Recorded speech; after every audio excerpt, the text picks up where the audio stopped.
It's really tough. I mean, it's the only manager that I have played in the big league so far, and obviously I'm so grateful for the opportunity that he gave me, and obviously we're gonna miss him as a person.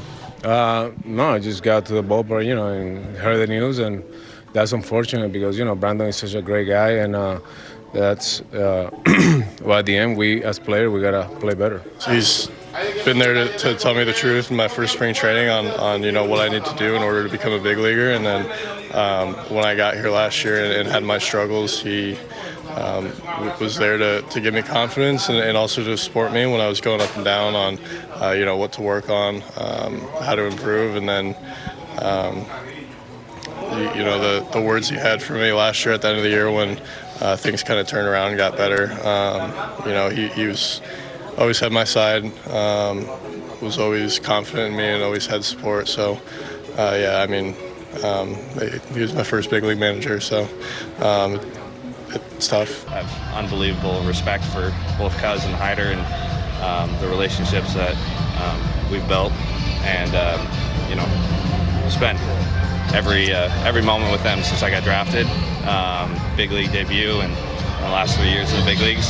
So obviously I've gotten close with them and love them and have the utmost respect for both of them. Obviously it hurts. I feel like we leave them down, but obviously looking forward to change the things around with Mansolino. How did you guys find out? This morning when we got here, we had a meeting, and Mike told us what was going on. So did you not get to see him before he left? No, we didn't.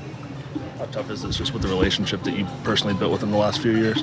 It's really tough. I mean, it's the only manager that I have played in the big league so far, and obviously I'm so grateful for the opportunity that he gave me, and obviously we're gonna miss him as a person. Did you think that this was a possibility?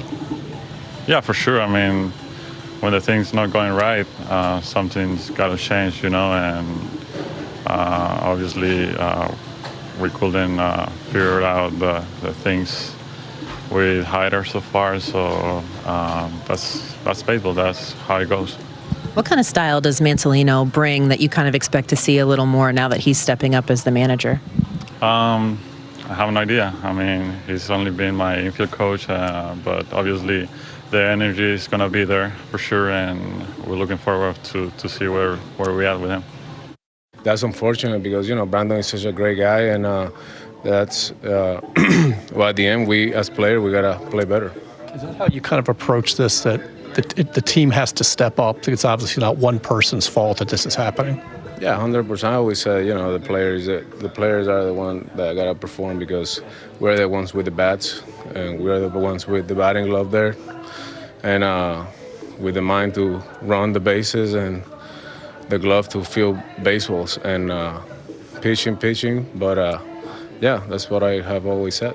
You've been around baseball a while. You've had several different managers, and I know you haven't been here very long, but what kind of a manager was Brandon? What kind of a what? What kind of a manager was Brandon? Oh, super positive communicator, all the great things, all the fact checks that you want on a manager. What have you learned about Tony Mansolino in your short time here? Oh, just energetic, energetic, competitive, all the great things. I mean, they have a lot of great people here. Outside Mike telling the team the news, what was his message the rest of the way? To flush and continue to move forward. There's 120 or less, don't quote me on those, but 100 and something games left, and we gotta continue to move on and continue to play better baseball. I mean, I was going to get here probably around 11 anyways, just with what our stretch was and how the day was going to go. And they announced we were going to have a team meeting at 12, and that was the gist of it. What kind of support was Tim Cousins to you? I know obviously closely with Drew French, but he seemed to really impact all the arms. Yeah, all the arms. I think kind of how everything ran, not only here but also in spring training. He was the guy that kind of put everything together as far as schedules and whatever else was going on. So I mean, we'll see how it differs now. Obviously, not having a guy like that, but yeah, it's tough to lose him. He definitely made sure everything ran smooth as far as the schedule went. And when I was in the bullpen for a little bit last year in the wild card, see how he talked with everybody in the bullpen. So they could probably give you more on that. But yeah, he was a very communicative guy, liked to talk with everybody and joke around. So he was a great guy. Who delivered the news in that meeting, and what was the message on the path forward for success from here?